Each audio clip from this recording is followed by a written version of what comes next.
एक आवाज आपके कानों में बजती होगी, उस आवाज को आपने सुना होगा, उस आवाज को पहचानने में शायद ही किसी को परेशानी होती होगी, लेकिन उस आवाज का गलत इस्तेमाल हो रहा है। आपने फिल्मी पर्दे और टेलीविजन पर तो अमिताभ बच्चन को कई बार देखा होगा और आपको उनके कई डायलॉग्स भी याद होंगे, लेकिन एक डायलॉग बीते 22 वर्षों से सबसे ज्यादा लोकप्रिय है और वो डायलॉग है, मैं अमिताभ बच्चन बोल रहा हूं। ये डायलॉग केबीसी से मशहूर हुआ।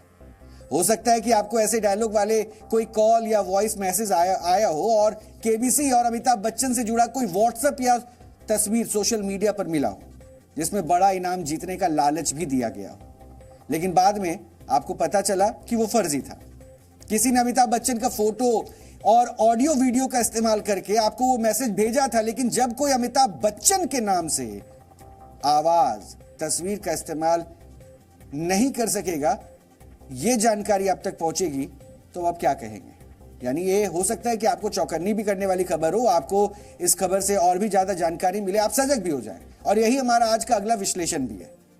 अक्सर प्रोडक्ट को बेचने के लिए या अपनी बात को असरदार तरीके से रखने के लिए किसी भी सुपरस्टार के नाम और उसकी तस्वीर का इस्तेमाल किया जाता है, और कुछ मिमिक्री के जरिए ऐसा करते हैं, कुछ सुपरस्टार के फोटो का इस्तेमाल करते हैं, तो कुछ ओरिजिनल ऑडियो का ही इस्तेमाल कर लेते हैं, क्योंकि किसी भी सुपरस्टार की एक क्रेडिबिलिटी होती है और ये क्रेडिबिलिटी ही उन्हें ब्रांड बनाता है और पैसा विज्ञापन दिलाता है।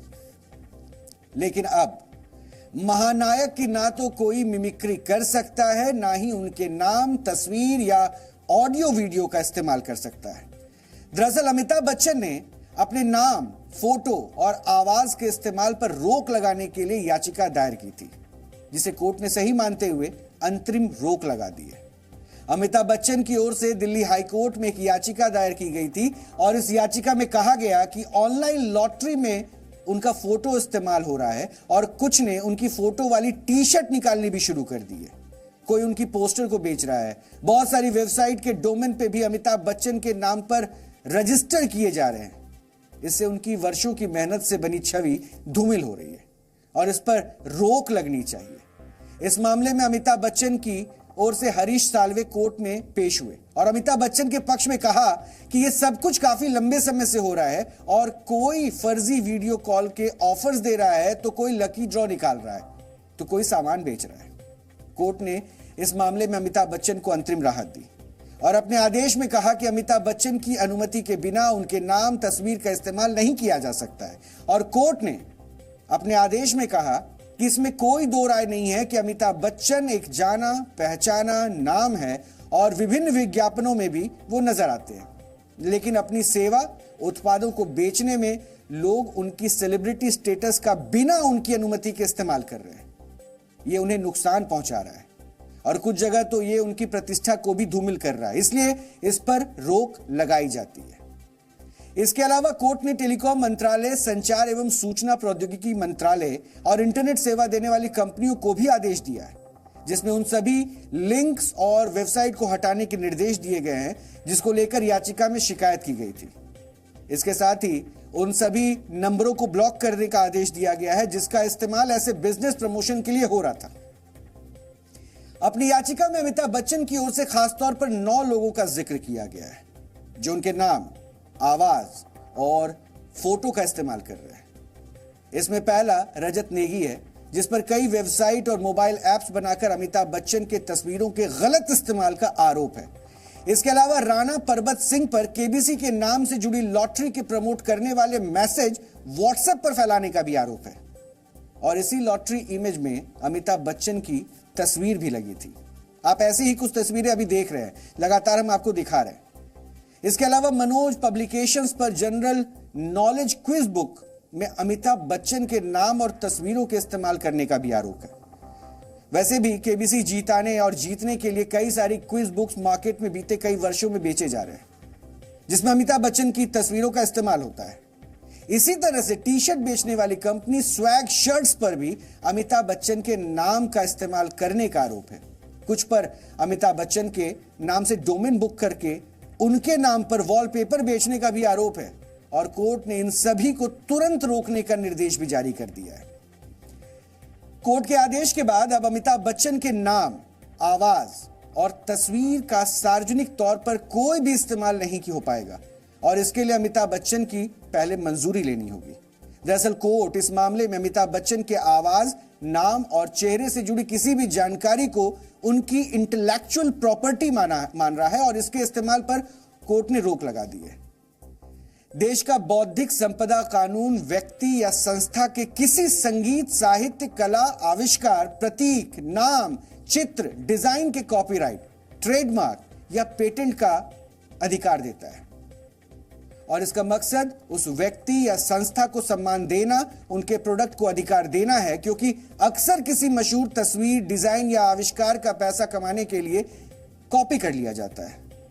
आपने देखा होगा कि कई महंगी किताबों की कॉपी भी बाजार में सस्ते में मिल जाती है या फिर किसी फिल्म की कॉपी मिल जाती है।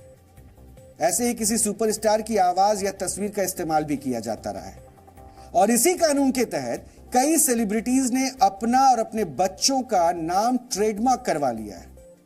इसमें बियोंसे और जस्टिन बीबर जैसे कलाकार भी शामिल हैं। इसी कानून के तहत कुछ लोगों ने किसी शब्द या नारा का भी ट्रेडमार्क करवाया हुआ है, जैसे कि अमेरिकी राष्ट्रपति डोनाल्ड ट्रंप ने, यानी पूर्व राष्ट्रपति डोनाल्ड ट्रंप ने वर्ष 2012 में मेक अमेरिका ग्रेट अगेन का नारा ट्रेडमार्क करवा लिया था और आगे चलकर वर्ष 2016 में इसी नारे पर उन्होंने अपना राष्ट्रपति चुनाव लड़ा था। अब आपको सुनाते हैं इस पूरे विवाद पर कानून के जानकार और ब्रांड एक्सपर्ट्स क्या कहते हैं।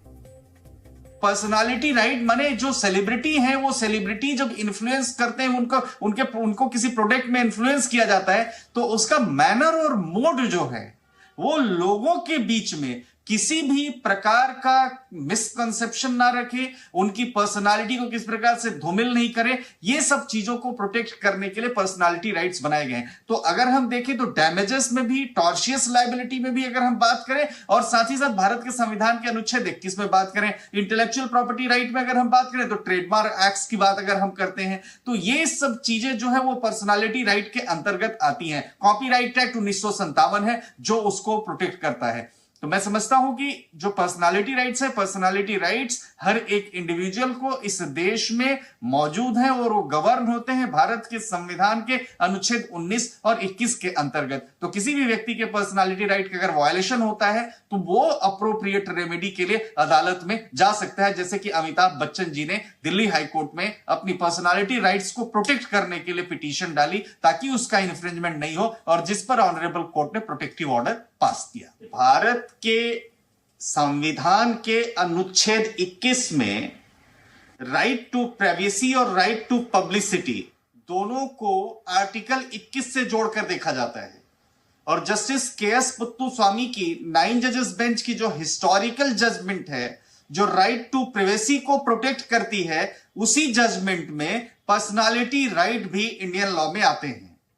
जो पर्सनालिटी राइट्स हैं वो एक व्यक्ति का उसकी अपनी पर्सनालिटी को प्रोटेक्ट करने का right to privacy, right to property, ये उसका राइट होता है।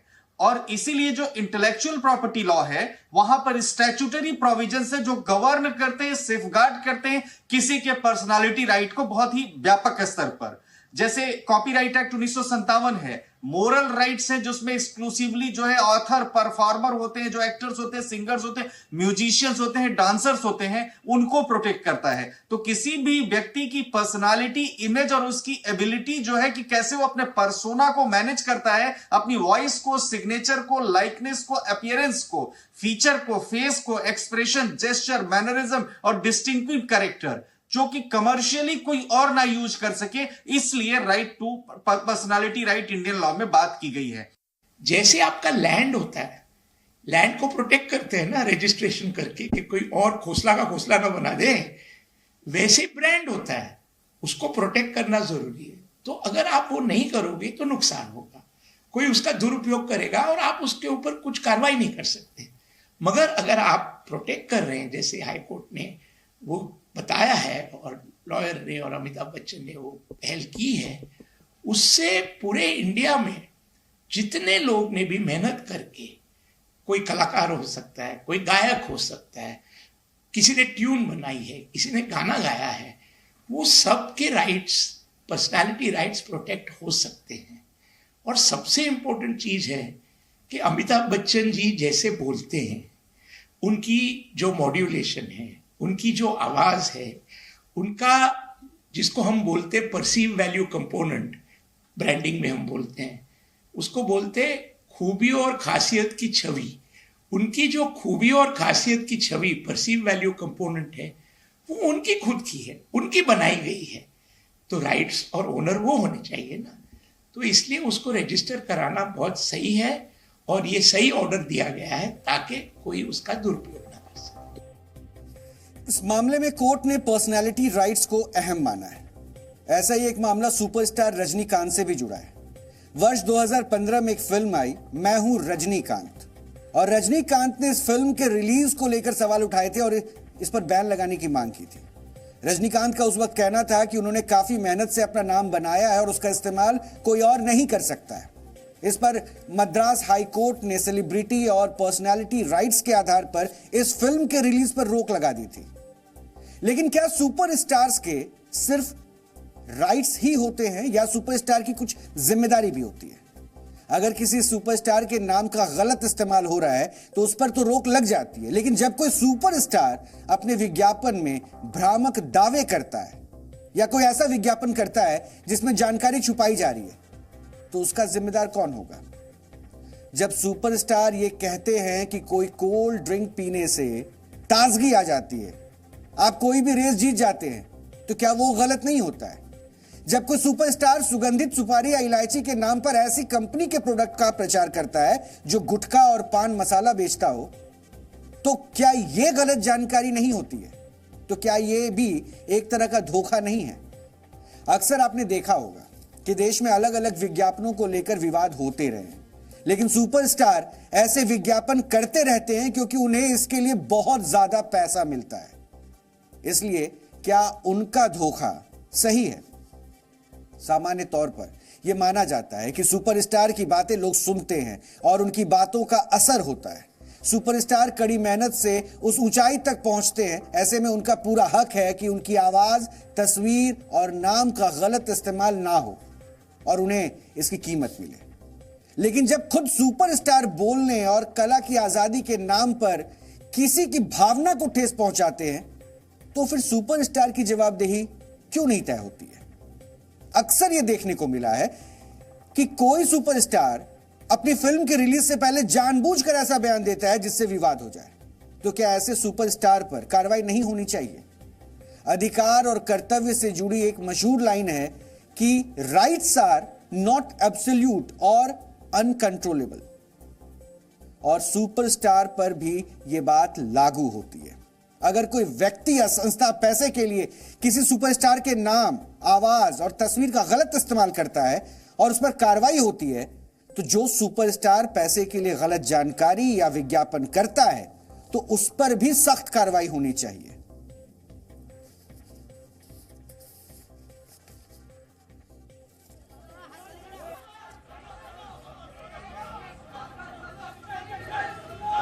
तो इसलिए हमने इस विश्लेषण में यही बताया कि अमिताभ बच्चन ने अपने राइट्स के बारे में बात की है और इनका यह हक बनता है, लेकिन भ्रामक जानकारी जो विज्ञापन के सहारे लोगों तक पहुंचाई जाती है, इसको लेकर भी सख्ती होनी चाहिए।